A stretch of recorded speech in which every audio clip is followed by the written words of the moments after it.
We got some great primetime games in the NBA today. We have Minnesota going to visit Cleveland, and we have Giannis and the Bucks going to visit LeBron in LA. As always, I'm going to give you guys my favorite picks in those primetime games. We're going to come together and make a parlay at the end. I'm going to do this one a little bit differently. Usually I take like 20 minutes. I show you guys all the research I'm doing, and then at the end, I make the parlay. This time, I'm just going to give you guys the cliff notes, make the video a little bit shorter, and show you guys what the play I already locked in is. Let's get into it. All right, so we're going to start with the Minnesota Timberwolves, and they basically dare you to take the lowest quality shot on the court, which is the pull-up two. They shut down catch and shoot threes, they shut down pull-up threes, and they shut down the paint. They defend well in the ISO, and they defend the ball handler well in the pick and roll and the handoff. So basically, they're saying, hey, you're only scoring two ways. A pull-up mid-range, which is technically the lowest quality shot on the court, which is why their defense has been so good lately, and putbacks. Surprisingly, even with Gobert in the mix, they've been bad against the post up and the putbacks. So, in terms of player prop targets, we're looking at anything Jared Allen overs is good. He's actually done really well in playing against Gobert. I think it's every game with 30 minutes, he's had at least 14 points and I want to say 8 rebounds, but multiple games with 17, 18, 19 points. And then with target Darius Garland and the pull up twos, he's due a lot of shooting regression. His usage is nice. He just needs to see a couple shots fall, and then the floodgates are going to open. So I like both of those guys today. I think the role players are where Cavs are really going to struggle. So we're looking at the Isaac Okoros, Dean Wades, Karis LeVert when he's on the floor with Garland, but Karis LeVert when Garland's off the court should get some pretty good runs. So I'd stay away from his unders. But Isaac Okoro, I think he has an under assist prop. I think that's your best bet in terms of targeting an under in this game. It's a low over under. However, I think a lot of the prop lines reflect that because now we can go over to the Cavs defense and a lot of the same defense. Target assist props unders, good catch and shoot defense, good transition defense, good pick and roll defense. Weak in rebounding, allow a lot of pull up twos. Really, the only difference is they don't defend the handoff well. Meanwhile, Minnesota defends it really well. Doesn't matter too much on the Minnesota side. They don't run handoffs that much, but the Cavs do. So the main two things I had to target in this match was Gobert rebounds. He's done really well against Jared Allen in the past. And on top of that, centers usually get the rebounds off missed twos and missed drives, missed layups. Meanwhile, guards get more of the rebounds off long bounces from a three-pointer. So a Cavs team that doesn't – they have more shooting than in the past, but they're not exactly slinging threes like the Boston Celtics. So that plays into Gobert's hands. On the other hand, for the unders, I target anything Mike Conley under, which the catch and shoot and the pick and roll defense being really good on the Cavs side and the transition defense. I just feel like there's not much – he'd have to be shoot really efficiently. There's not much room for him to go over unless Anthony Edwards' ankle is bothering him a little bit more than we expected. So if I had to pick the two, I'm going Gobert rebounds. The hit rate's there more often, and we don't have to worry about whether Anthony Edwards is healthy or not. Because if Anthony Edwards is not healthy, Mike Conley's going to get his usage instead, and it's going to be a mess. Now, let's go to the Bucks and the Lakers game. Strengths, pretty much everything inside. Transition defense has been better lately. The roller and the pick and roll, post up, put back. The Bucks have been really good at defending the interior.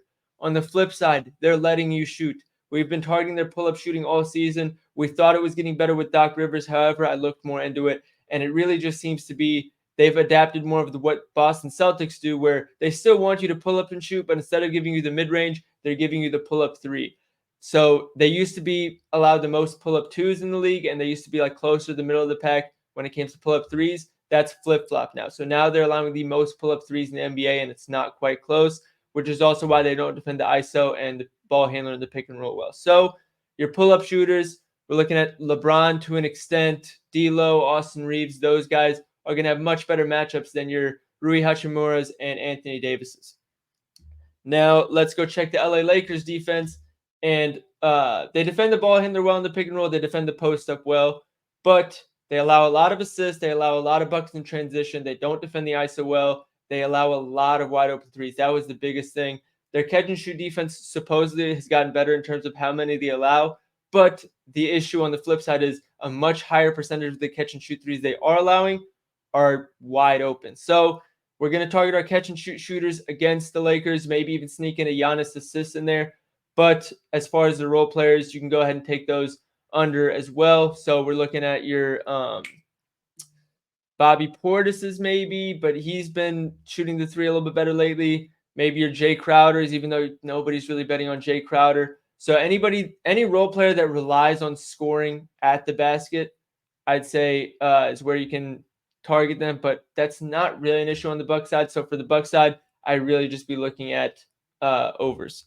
So let's get into our favorite card. All right, which players are going in the lay?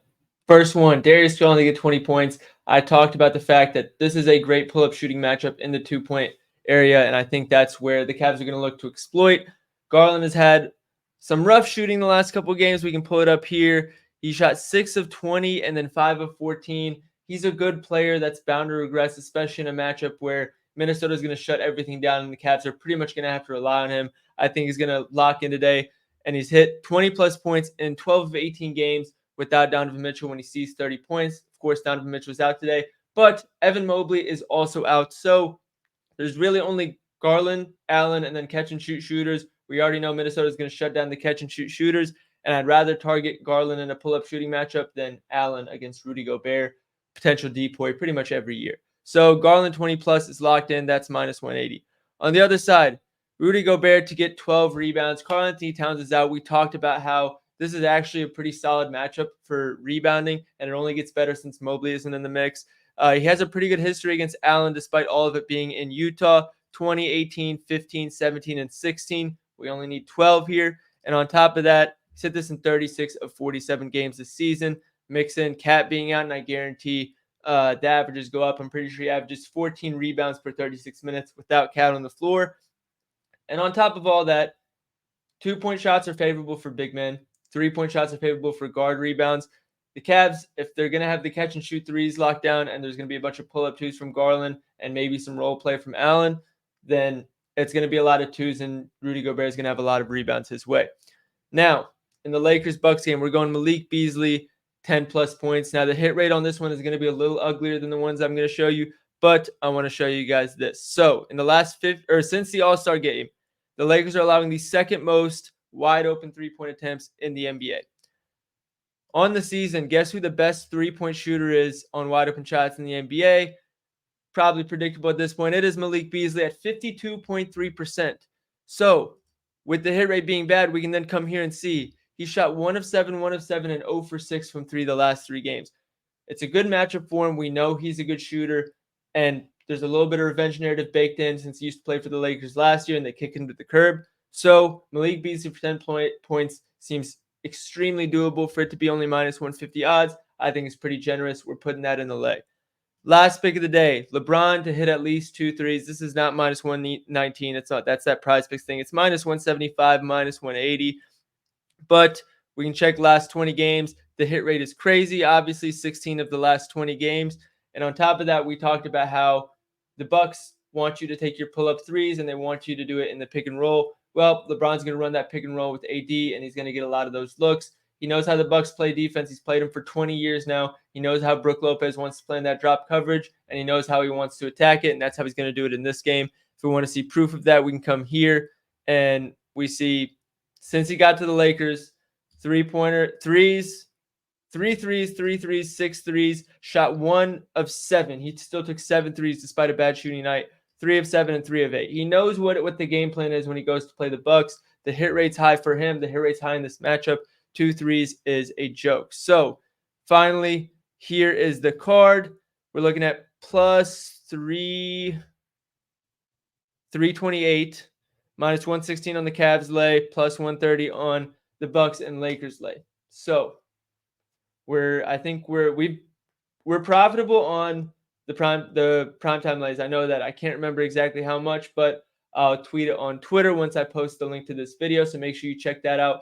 But hopefully we can go even higher on this one. So 1 unit to win 3.28 units. Make sure you like and subscribe if you're tailing, and hopefully we can get another one in the bank. Good luck, everybody. Let's make some money.